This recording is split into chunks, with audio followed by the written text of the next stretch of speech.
B happy, be healthy, be blessed. मैं doctor Santosh Kumar, professor of urology हूँ, एक premier institute PGI Chandigarh में।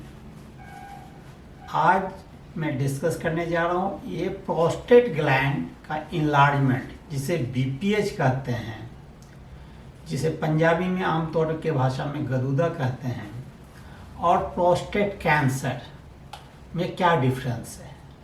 Prostate का इनलार्जमेंट किस किस तरह का होता है, एक कैंसरस होता है, एक नॉन कैंसरस होता है। नॉन कैंसरस स्लो ग्रोथ होता है, स्लो इनलार्जमेंट होता है। पेशाब के निचले हिस्से में एक अखरोट के आकार का ग्लैंड होता है, जिसे प्रोस्टेट ग्लैंड कहते हैं, जो एज बढ़ने के साथ बढ़ती जाती है। 50 साल के बाद ये सिम्टम्स पैदा करती है। ये पुरुषों का मेल ऑर्गन होता है, जिसे प्रोस्टेट ग्लैंड कहते हैं। जैसे ये पेशाब की थैली है, इसके निचले हिस्से में ये प्रोस्टेट ग्लैंड होती है। 50 से जैसे जैसे एज बढ़ती जाती है, ये ग्लैंड बढ़ना शुरू हो जाता है। ये ग्लैंड का जो इनलार्जमेंट होता है, दो तरह का होता है। एक नॉन कैंसरस होता है, स्लो इनलार्जमेंट होता है। दूसरा होता है कैंसरस ग्रोथ होता है, कैंसरस इनलार्जमेंट, जो कि कैंसर के सेल वहाँ से जाके हड्डी में जाते हैं, हड्डी में जाके ग्रो करना शुरू कर देते हैं, ग्लैंड में जाते हैं, लिम्फ नोड में जाते हैं, वहाँ जाके ग्रो करके खून की नली को ब्लॉक कर सकते हैं, किडनी की नली को ब्लॉक कर सकते हैं, लीवर में फैल सकते हैं, रीढ़ की हड्डी में जा सकते हैं, ब्रेन में जा सकते हैं। तो कैंसरस प्रोस्टेट ग्लैंड का इनलार्जमेंट बीपीएच से, जो कि नॉन कैंसरस प्रोस्टेट ग्लैंड के इनलार्जमेंट से डिफरेंट होता है। तो जैसे ये देखिए, ये प्रोस्टेट ग्लैंड है और ये नॉर्मल इनलार्जमेंट है, जिसे बीपीएच कहते हैं। ये कैंसरस इनलार्जमेंट है, कैंसर के सेल यहाँ से कहीं भी जा सकते हैं। तो BPH and prostate cancer both can affect prostate gland. Prostate gland में दोनों हो सकती है। Both BPH and prostate cancer, prostate gland gets enlarge. BPH हो, उसमें भी प्रोस्टेट ग्लैंड इनलार्ज होती है, या प्रोस्टेट कैंसर हो, उसमें भी प्रोस्टेट ग्लैंड इनलार्ज होती है। BPH में प्रोस्टेट ग्लैंड स्लो इनलार्ज होती है, एंड प्रोस्टेट कैंसर में प्रोस्टेट कैंसर सेल प्रोस्टेट से बाहर जा सकती है, किडनी को ऑब्स्ट्रक्ट कर सकती है, पेशाब की नली को ऑब्स्ट्रक्ट कर सकती है, खून की नली को ऑब्स्ट्रक्ट कर सकती है, लिम्फ नोड में जा सकती है, ब्रेन में जा सकती है, बोन में जा सकती है। तो जैसा हमने बताया, प्रोस्टेट कैंसर कहीं भी फैल सकती है।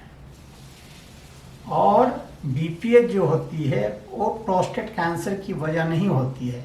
दोनों अलग अलग की डिजीज है, दोनों का कारण वजह अलग अलग होता है, लेकिन दोनों के सिम्टम्स, इनिशियल सिम्टम्स एक जैसे हो सकते हैं।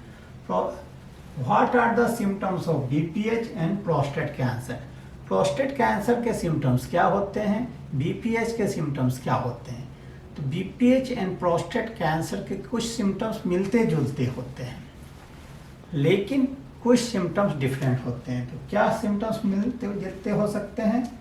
पेशाब बार बार आना, पेशाब रुक रुक के आना, क्योंकि प्रोस्टेट ग्लैंड बढ़ेगी तो सिम्टम्स पेशाब की आएगी, चाहे कैंसरस हो या नॉन कैंसरस हो। कभी पेशाब रुक रुक के आना, कभी पेशाब की अर्जेंसी फील होना, कभी रात में बार बार पेशाब आना, कभी पेशाब में खून होना आना, कभी पेशाब में इन्फेक्शन होना, कभी पेशाब रुक जाना। ये दोनों symptoms BPH non cancerous prostate enlargement में भी हो सकते हैं और कैंसरस प्रोस्टेट इनलार्जमेंट में हो सकते हैं। ब्लैडर पूरी खाली नहीं हुई, रात में बार बार पेशाब आ रही है, पेशाब की धार कम हो गई है, पेशाब में खून आ गया है, या पेशाब करने की हाजत महसूस हो रही है बार बार। अब स्पेशल सिम्टम्स क्या हो सकते हैं प्रोस्टेट कैंसर के? अर्ली स्टेज में कोई सिम्टम्स नहीं हो सकते हैं प्रोस्टेट कैंसर के, या अर्ली स्टेज में जो सिम्टम्स बीपीएच के होते हैं, non cancerous prostate gland enlargement के होते हैं, वही होते हैं। लेकिन जब प्रोस्टेट कैंसर फैल जाती है तो बहुत सारे और सिम्टम्स हो सकते हैं। जैसे ये कुछ सिम्टम्स हो सकते हैं, पेशाब में दिक्कत आना, पेशाब में दर्द होना, पेशाब रुक रुक के आना, सेक्स की प्रॉब्लम आना, से एजेकुलेशन पेनफुल होना या ब्लड सेमन में आना। लेकिन जब कैंसर फैल जाती है तो हड्डी में जब फैल जाती है, बोन में जब फैल जाती है, बोनी पेन होना, या लिम्फ नोड में फैल जाती है, लिम्फ नोड पैर की खून की नली को दबा देते हैं तो पैरों में सूजन होना, या किडनी को रोक देते हैं तो किडनी फेल होना, ये प्रोस्टेट ग्लैंड की सिम्टम्स, कैंसर की सिम्टम्स आ सकती है। तो बीपीएच के लिए क्या टेस्ट करते हैं, चाहे वो कैंसरस हो चाहे नॉन कैंसरस हो, पेशाब की सिम्टम्स होती है तो कुछ टेस्ट जरूर करानी होती है, जैसे अल्ट्रासाउंड, केयूबी, प्रोस्टेट एंड पीवीआर, कि किडनी तो ठीक है, प्रोस्टेट कितनी रुकावट कर रही है, पेशाब करने के बाद कितना पेशाब बचा रह जाता है ब्लैडर में। तो केयूबी, kidney, ureter, bladder, prostate gland को देखते हैं कैसा दिख रहा है, और पोस्ट वॉइड रेसिड्यू, पेशाब करने के बाद यूरिन पेशाब के थैली में कितना बचा रह गया है, कितना खाली नहीं हो पाया है, तो अल्ट्रासाउंड करते हैं, उससे ये देखते हैं। उसके बाद दूसरा करते हैं पेशाब की फ्लो कितनी है, वो यूरोफ्लोमेट्री कर सकते हैं। ये मस्ट नहीं है लेकिन करके देख सकते हैं कि हमारे धार में कितना इम्प्रूवमेंट हुआ। तीसरा टेस्ट है वो पीएसए टेस्ट है। किसी को पेशाब की सिम्टम्स है तो ये पीएसए टेस्ट मस्ट है। आप यूरोफ्लोमेट्री कराएं या ना कराएं, पीएसए मस्ट है। पीएसए टेस्ट बहुत ही ज़रूरी है, ये डिसाइड करेगा कि कैंसर होने की संभावना है या नहीं। कभी कभी ये भी इन्फेक्शन में भी बढ़ी रहती है।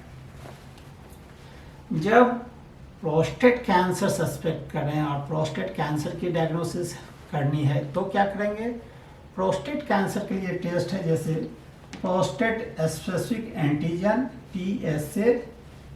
पीएसए यदि बढ़ी है पर रेक्टल एग्जामिनेशन करके जांच करते हैं कि कुछ हार्ड प्रोस्टेट तो नहीं है।